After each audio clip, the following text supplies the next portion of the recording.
Welcome to session 6 of module 5. In this session, I am giving a lecture related to the design of septic tanks and all these things, and also soak pit and all these things. So, in this one, first thing is design of a septic tank. Septic tank is one in which I am already explained the what is septic tank, how it works, and all these things in the previous session itself.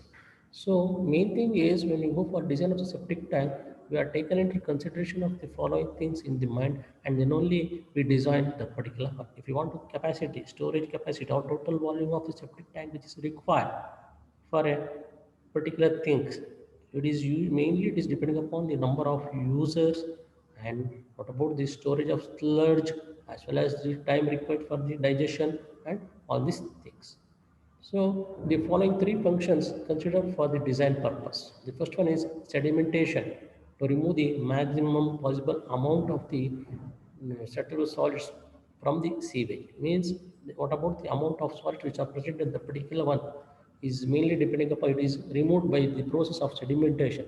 So the what about the amount of suitable solids which are present in the particular one is one of the important things we are taking into consideration before we are design of the septic tank.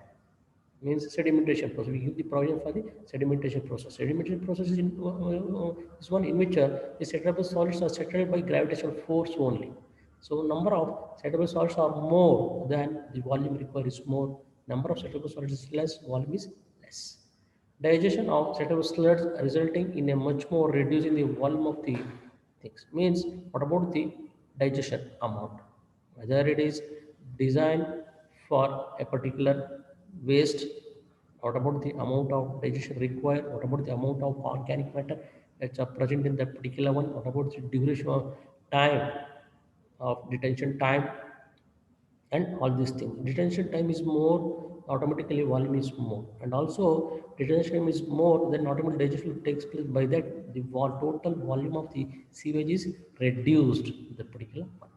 Storage of sludge and scum accumulated in between successive cleaning means once the septic tank is constructed, automatically usually anaerobic digestion takes place, and finally out product is produced is sludge.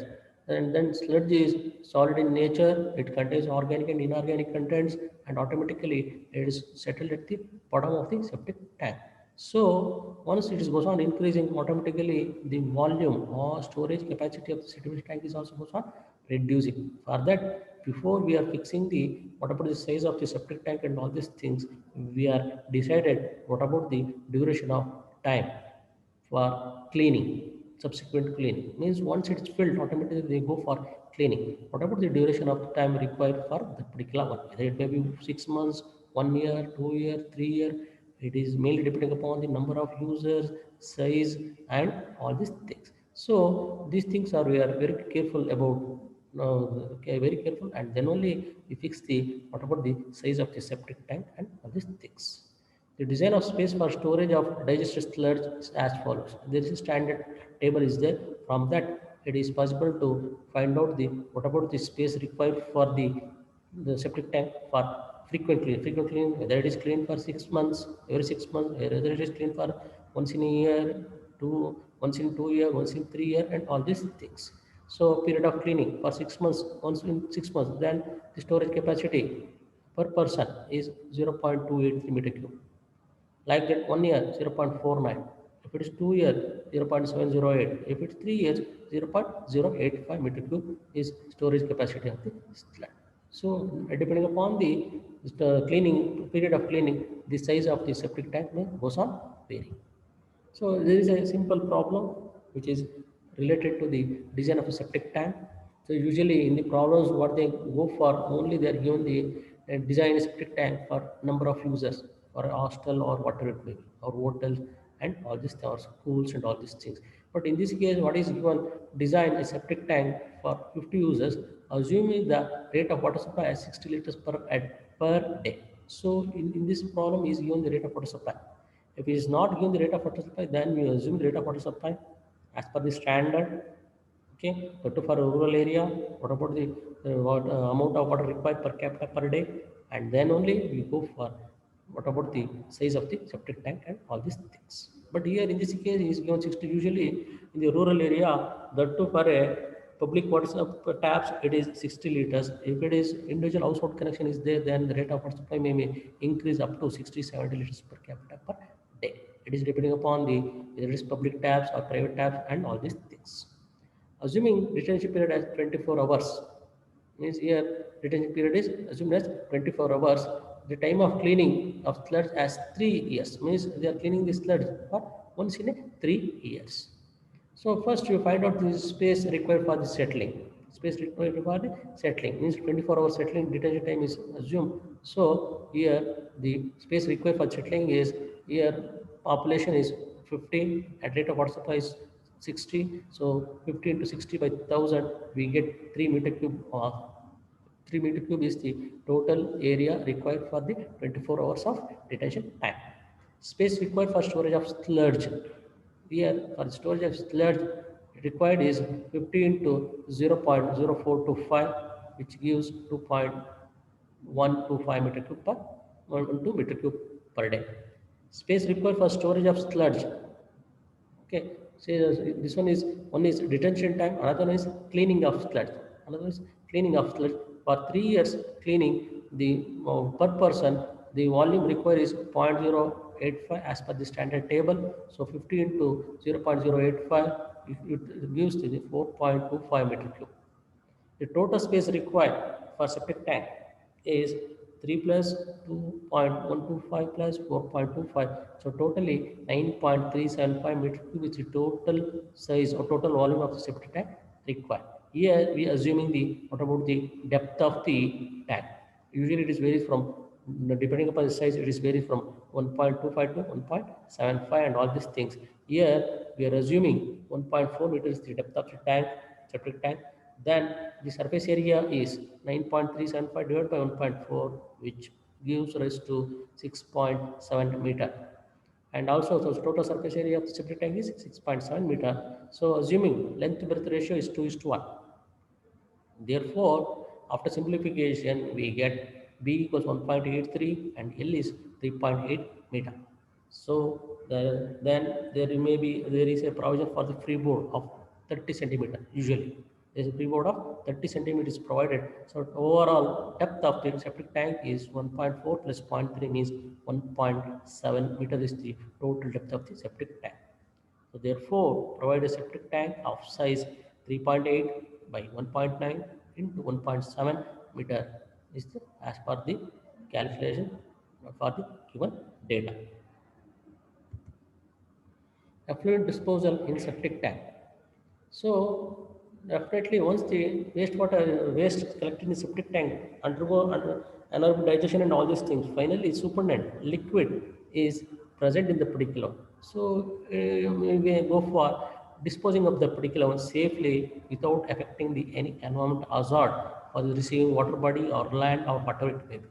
For that, the effluent disposal in the septic tank will takes place in the two way. One is seepage pit or soak pit one way. Another is dispersion trenches. Means you dispose the supernatant liquid which is present in the septic tank into the soak pit or into the trenches.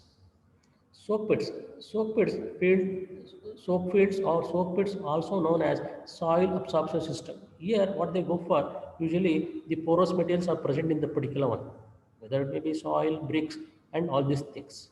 So automatically the infiltration will be takes place and it absorbs all the suspended particles or some of the particles which are present in that particular one, as well as liquid portion is drained out through that particular one. Treat the effluent from septic tank. A soak field is comprised of drainage ditches or gravel line trenches that allow effluent to percolate through the soil, achieving secondary treatment by absorption and biodegradation. Means they allow the sea water or treated water after effluent from the septic tank to passes through the porous media. Automatically absorption will take place in the particular one.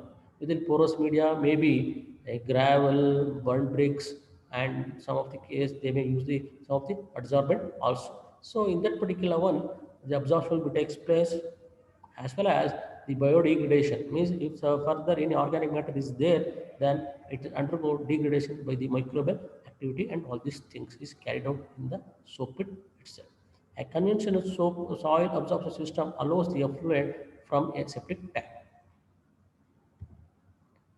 The soap field presents health risk as the effluent come out of the tank could contain pathogens and all these things. Pathogens means the organisms which are health hazard to the human being. Since it is only anaerobic digestion which takes place, usually human feces is contains the some of the pathogens and all these things. It is not possible to remove by the method of septic tank. So the once it is come in contact with the soap pit, then there may be a chances of pathogens which are present in the particular, which may cause health hazard even after treating the particular with the soap pit and all these things. The effluent is potentially hazardous to humans and the area's groundwater. Since the pathogens which are present in the particular one is completely, it's not possible to remove completely from that particular one, then if it is come in contact with soap pit, automatically it infiltrate through the soap pit and finally which may reach the underground source. By that it may leads to the contamination of the groundwater. That too, there may be a chance of pathogens which may cause health hazards to the consumers. The effluent could overflow the trenches if it is exceeds the absorption capacity of the soil. Means if it is disposed in these trenches and all these things, due to the continuous flow of the sewage and all these things, the absorption capacity of the soil goes on decreasing. Means the number of voids present in the particular one is goes on decreasing by clogging the particular one due to the presence of the suspended solids and all these things. Once the void number of voids present in the particular one goes on decreasing or clogged, automatically the absorption capacity is less, then there may be chances of overflow of the trenches will be takes place. By that it may create the environmentally aesthetically it is not acceptable one and may create a nuisance in the surrounding area. Septic tanks and soap fields cannot be located on a slope in flood zones or in areas with shallow water tables. Means it is not possible to locate that particular septic tank soap pit in a hilly region and all these things. Means the steepness is the steepness of the soil ground is very steep. Then in such a case it is not possible to introduce that particular one. And also if it is flooded zone, heavy rainfall may be occurs in the particular, and also if it is low lying area, then also it is not possible to construct a soap pit. And also if the water table is very near to the surface of the water, then also it is not possible to construct a soap pit.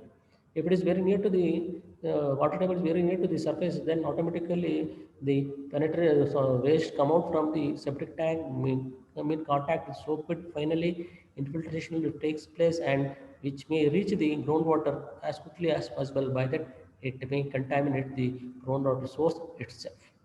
In addition, areas with non-permeable soil do not allow the percolation necessary to achieve secondary treatment. Means if it is not permeable one, porosity is less, then also it is not possible to construct a soap pit. Means absorption capacity is decreases, then automatically it is not serve the purpose. Other natural treatment process of wastewater treatment are phytoremediation. Phytoremediation is usually we are using the plants within the trenches and all these things. By that, it is possible to remove some of the pathogens or health hazard organisms which are present in the effluent coming from the septic tank. Planting the trenches of a soap field with a native semi-aquatic plants, flowers or vegetables. So some of the plants which are having a capacity to utilize the organic and inorganic matters which are present in the effluent for their survival. So in such a case, we are using such a type of the plant for complete degradation of the organic, inorganic and all these things, and also removal of the pathogens and all these things. This process ensures that the soap field maintain equilibrium and will not overflow. Means it maintain the equilibrium condition, means it is absorb all the organic and inorganic present in the particular, and also it avoids the chances of overflowing of the effluent come out from the septic tank and all these things. provides a safe conduit for effluent and also produces end product that can be decorative.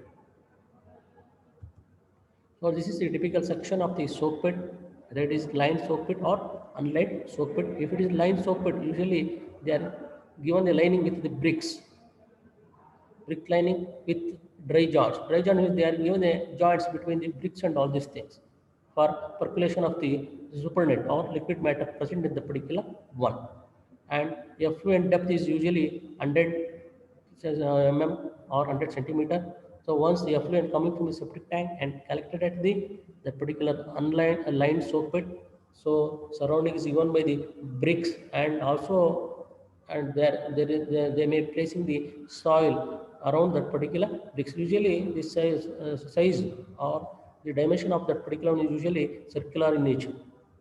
Okay, one layer of bricks and another layer is placed with the gravels and all these things.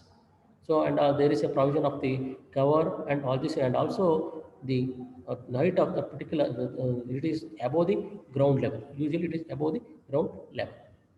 So this one is unlined soak pit. Unlined soak pit is one in which what they go for, they are placing some of the porous material in the particular one, and effluent come out from the septic tank is enter directly into the tank, and bottom portion of the particular one is 30 centimeter thick ore casing with coarse sand. They are placing the coarse sand at the bottom of the particular unlined soak pit, and at the top they are placing the brick masonry with dry joints. Means at the bottom portion there is a provision for the percolation of the water through the particular and as well as the top brick masonry will give the stability for the structure soak pit, and this is also one of the way of disposing the effluent come out from the septic tank. Simple soak pits consist of a pit filled with gravel, riprap, rubble, or other debris. Means it is porous in material. That's all. Such pits are reduce the collapse but do not have much storage capacity because interior volume is mostly filled by stone. Means the total volume of the wastewater come in contact with the soak pit will depending upon the size of the particular one. A more advanced soak pit defines a large interior storage volume by a concrete or a plastic chamber with perforated sides and bottom. Means they may place the burnt bricks or even they have placed the concrete or the pebbles and all these things. And also in some cases they may use the plastic chambers. These soak pits are usually buried completely so that they do not take up any land area. The soak pits for a park lots, storm drains are usually buried below the same parking slot. Means they may construct below the parking lots also. Advantage of septic tank. The septic tank is having a small advantage. Easy to construct. Usually it is rectangular in shape. Whether they may construct using the brick masonry or stone masonry with the provision of the sloping at the bottom as well as closing and all these things. Very little attention, skilled attention is required. Means once their wastewater is come in contact with the septic tank, usually it is maintain the anaerobic digestion. Anaerobic digestion, it is not require any attention as well as skilled labor is not required. The sludge is relatively small, means the detention time is too high. Therefore, complete degradation of the organic and inorganic materials that takes place. By that, the total volume of the sludge which is produced in anaerobic digestion is too less when compared to the aerobic one. It is cost effective one. Only initial cost is enough. So there is no extra cost required for the operation and maintenance and all these things. Effluent can be disposed of easily. Means the effluent can be disposed of. Solid natures can be used as a manure and liquid portion can be disposed by drainage system or soak pit and all these things. Give long and carefully service. Means the service is too high, durability is high. Some of the MCQs related to the particular topics are: A dash is the chamber made of concrete, fiberless PVC or plastic through which domestic wastewater sewage flows for the primary treatment. It is septic tank. A term septic refers to anaerobic bacteriological environment that develops in the tank. Specific tank is usually consists of brick wall in cement not less than 20 centimeter. Connecting pipe should be dash mm minimum diameter, it is 60. Effluent sewer is also called as septic tank effluent drainage. Gravity system or preferred over pumping system for a flow of wastewater? It is false. What is the function of two tanks provided in septic tank system? It is divide black and gray water. The longer the water is held in the tank, the better the treatment, as it is detention means more, complete degradation is more. Large amount of wastewater constantly produced dash the treatment time of wastewater in a septic tank. It is a shorten the this one dash is called effluent treated wastewater. What is the common effluent pipe from which house to collection point called CED? Dash allow the water to soak into ground. It is trenches. Thank you.